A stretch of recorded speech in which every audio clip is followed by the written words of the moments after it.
ಚಿಕ್ಕಿ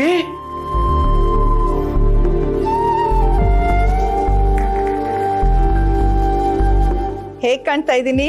ಈ ಗೆಟಪ್ ಅಲ್ಲಿ ಥೇಟ್ ಹಳೆ ಕಾಲದ ಹೀರೋಯಿನ್ ತರ ಕಾಣ್ತಿದ್ಯಾ.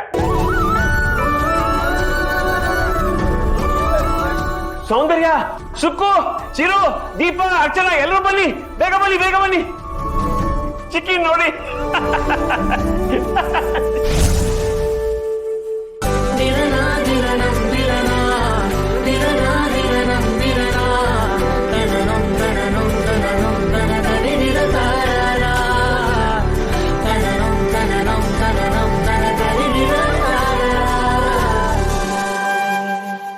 ಏನಿದು, ನೀವು ಈ ಗೆಟಪಲ್ಲಿ ಇದ್ದೀರಾ ಅಂದ್ರೆ ನನಗೆ ನಂಬಕ್ಕೆ ಆಗ್ತಿಲ್ಲ.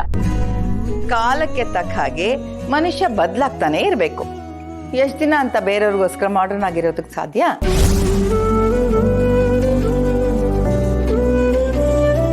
ನನ್ನಲ್ಲಿರೋ ಈ ಗುಣನ ನಾನು ಯಾವತ್ತೋ ಕಳ್ಕೊಂಬಿಟ್ಟೆ.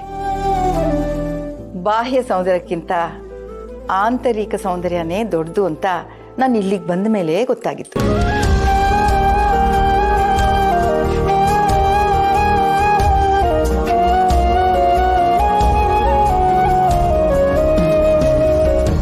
ಅತ್ತೆ, ನೀವು ಈ ತರ ಬದಲಾಗೋದಕ್ಕೆ ಅದ್ಯಾರು ಮೋಡಿ ಮಾಡಿದ್ದು? ಅದನ್ನ ಕೇಳೋ ಅವಶ್ಯಕತೆ ನಿನಗಿಲ್ಲ, ಅದನ್ನ ಹೇಳೋ ಅನಿವಾರ್ಯ ನನಗೂ ಇಲ್ಲ.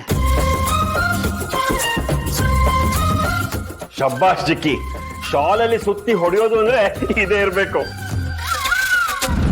ಹೀಗೆ ಹೇಳ್ತೀನಿ ಅಂತ ಬೇಜಾರು ಮಾಡ್ಕೋಬೇಡ ಸೌಂದರ್ಯ.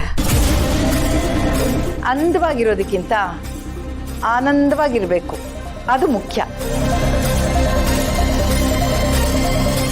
ಅದಕ್ಕೆ ಈ ಬದಲಾವಣೆ. ತಪ್ಪಾ? ಖಂಡಿತ ಇಲ್ಲ ಚಿಕ್ಕಿ, 100% ಕರೆಕ್ಟ್. ನಿನ್ನ ಈ ಗೆಟಪ್ ಅಲ್ಲಿ ನೋಡಿದ್ರೆ ನನಗೆ ತುಂಬಾ ಖುಷಿ ಆಗ್ತಿದೆ. ಅಂದೇ ಕಣ್ಬಿಡುತ್ತೇನೋ ನಿನ್ಗೆ.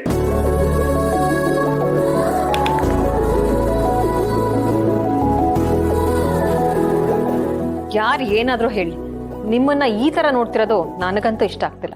ಹೀಗೆ ಹೇಳ್ತೀನಿ ಅಂತ ಬೇಜಾರು ಮಾಡ್ಕೋಬೇಡ ಸೌಂದರ್ಯ. ಬೇರೆಯವ್ರಿಗೋಸ್ಕರ ನಮ್ಮತನನ ನಾವು ಯಾವತ್ತೂ ಬಿಟ್ಕೊಡ್ಬಾರ್ದು.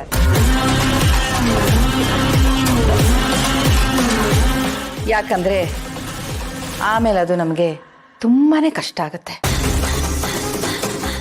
ಅಂದ ಚಂದಕ್ಕೆ ಬೆಲೆ ಕೊಡದೆ ಹೋದ್ರೂ ಗುಣಕ್ಕೆ ವ್ಯಕ್ತಿತ್ವಕ್ಕೆ ಖಂಡಿತ ಬೆಲೆ ಕೊಡಬೇಕು.